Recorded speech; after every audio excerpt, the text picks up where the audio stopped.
Yesterday you took a huge step. You realize that you're not stuck. You're repeating an emotional pattern you learned without noticing. And today we're going straight to the root. No sugarcoating, no pretty theories, no empty words.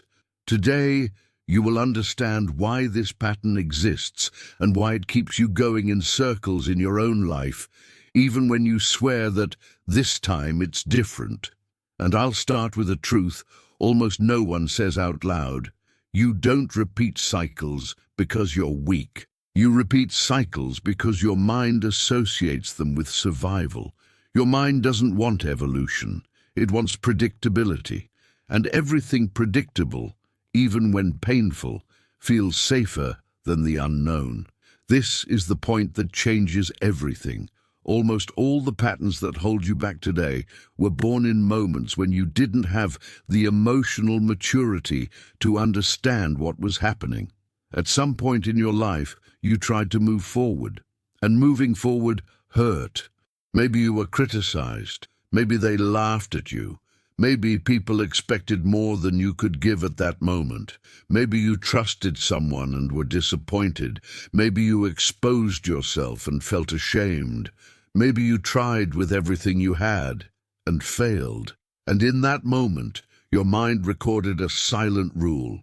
Moving forward hurts, so don't go too far. You didn't notice, but this agreement became an internal system, not conscious, but deep. It began to guide your decisions in subtle ways. You overthink, you wait for the right moment, you postpone steps that scare you, you start excited and lose strength, you go back to what's familiar when the new feels too big. This has nothing to do with laziness. It has everything to do with old emotional protection. Your mind learned that it's safer to almost go than to actually go. Almost everyone thinks the core fear is the fear of failure. But the deeper fear, the one that truly keeps you stuck, is another. The fear of discovering what would happen if you tried for real. Because when you try for real, there are no excuses left. When you try for real, you can't say it wasn't the right moment. When you try for real, you can't blame anyone. And your mind, this old version that still thinks it's protecting you, prefers to keep you in a place where nothing changes, but where nothing can go terribly wrong either. The problem is, nothing changes at all. There is a very specific moment when the pattern becomes strongest. And it's not when you're lost, not when you're exhausted. It's exactly when you're about to move forward. That's when the pattern screams. That's when the perfect excuses appear. That's when sudden tiredness shows up out of nowhere. That's when distraction appears. That's when something suddenly becomes a priority. None of this is a coincidence. It's the mechanism saying, go back to what you know. I don't want you to cross this. And why does the mind react this way? Because the new is unknown. And for the old mind, unknown, danger. It doesn't matter that you rationally know it's good. Emotionally, your system learned another logic. If I leave the pattern, I lose protection. That's why you return to almost. That's why you repeat. That's why you see yourself living the same story with different people, in different places, at different moments. It's not destiny, it's programming. Here is one of the most important parts of this day. Discomfort is not a sign that you're doing something wrong. Discomfort is a sign that you're crossing. The old emotional system doesn't know how to differentiate new from danger. So any change, even good ones, activates the alarm. That's why your body tightens. That's why your mind doubts. That's why you think about giving up right when you're getting close. Not because it's too hard, but because it's too different. And different to your old mind means risk. But here is the transformational truth. The discomfort you feel is not hurting you.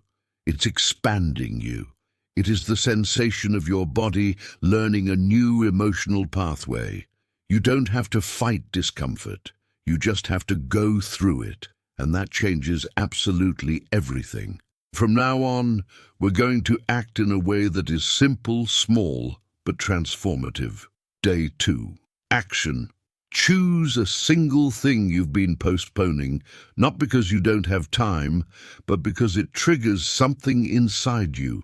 That message, that conversation, that simple decision, that request, that file you need to send, that small task that reveals truths, that movement that changes your day. Choose one and do it today. Don't wait for courage. Don't wait for confidence. Don't wait to feel ready. You're going to do it scared, because courage doesn't come before action. Courage is born after the movement. And when you do this, even if it's something small, you'll send the first clear message to your mind. I'm not obeying this pattern anymore. This is the beginning of real change. Today, something new began inside you, something subtle, but very powerful. You stopped acting on autopilot and began acting with awareness. This alone already changes everything. The old version was guided by fear. The new version is born the moment you observe your own mind instead of obeying it blindly. And this new version grows like this: small step, minimal repetition, quiet courage.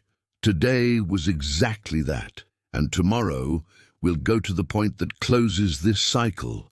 Why you always go back just when you're about to change. This understanding will free you from a guilt you've carried for years and give you clarity that changes absolutely everything. Come back tomorrow. You're doing extremely well. Now you have awareness. What you do with it is your responsibility. Tomorrow, the conversation continues. Stay well.